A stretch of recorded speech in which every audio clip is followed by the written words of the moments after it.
Hello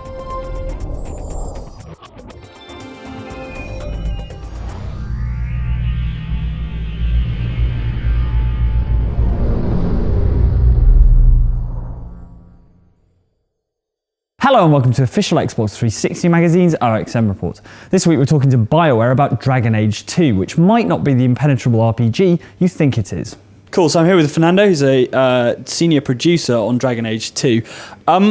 So a lot of people find these fantasy RPGs quite daunting. I mean, what are you doing to make it more accessible for a wider audience? Yeah, well, one of the key goals for us was to try to make it a lot more accessible for players. So the first thing is you don't need to have played Dragon Age Origins. Dragon Age 2 is a great jumping on point. We've also made the combat a lot more streamlined, so you'll be able to basically push a button and something awesome happens. So you don't have to worry about the tactics or any of that kind of stuff. It's all there. If you're a fan of Dragon Age Origins, we haven't taken any of that away if you want. But for the most part, you can pick up a controller and start mashing buttons and awesome stuff starts to happen, which is great. If I'm running in and smashing things, are my team members going to be able to take care of themselves? Oh yeah, I mean they actually do a really good job of it. Of course, you can jump in and take over any one of them and give them direct commands and all that kind of stuff if you want. But for the most part, you can just focus on your character and let them do their thing and they'll back you up.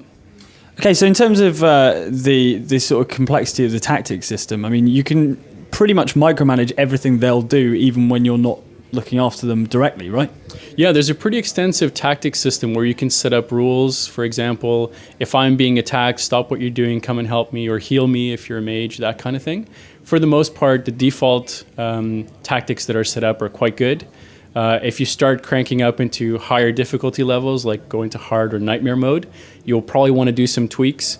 And also, as you're creating your characters, as they're leveling up and you're giving them new abilities and things, you'll want to make sure that you customize those to get the most out of them.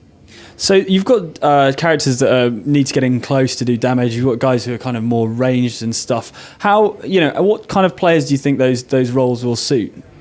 Yeah, well, I mean, there's quite a lot of variety. We have 3 base classes. You have warriors who really are set up to kind of deal lots of damage to lots of enemies. They tend to get swarmed around. They wield massive 2-handed swords, and they just chop things in half by the dozen. You have rogues that are a lot more nimble. They're kind of like ninjas on the battlefield. They're super acrobatic. They can hop in and hop out of stuff, backstab people, go into hiding. And we also have mages, which are kind of like field artillery. They just cast spells from a distance, rain down fire from the sky, that kind of thing. And the neat thing is when you actually get the combination of those 3 things going, we have something called cross-class combos. So what that means is, for example, rogue could actually use certain abilities to set up an enemy where now a warrior or a mage can finish them off, and it'll actually be able to take down that enemy a lot faster. Was it a challenge for you guys? Because obviously you'd done a sort of more traditional job with the first Dragon Age game. Was it tough to do something that kind of has to stand shoulder to shoulder with hack and slash action games?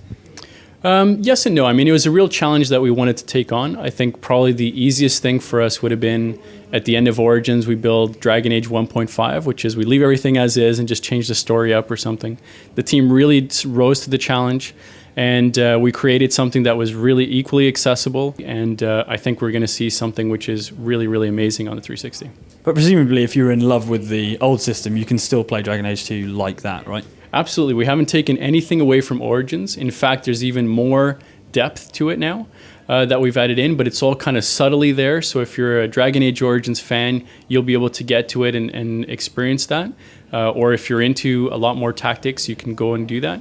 But for the most part, the initial layer of just being able to jump on and start firing off abilities and have, creatures sort of just break apart in front of you and stuff is all there, and you'll be able to just jump right in and go. I imagine with RPGs that you're kind of wading through lots of small enemies, but you guys have some pretty show-stopping bosses. I had my butt handed to me by a rock wraith a bit earlier.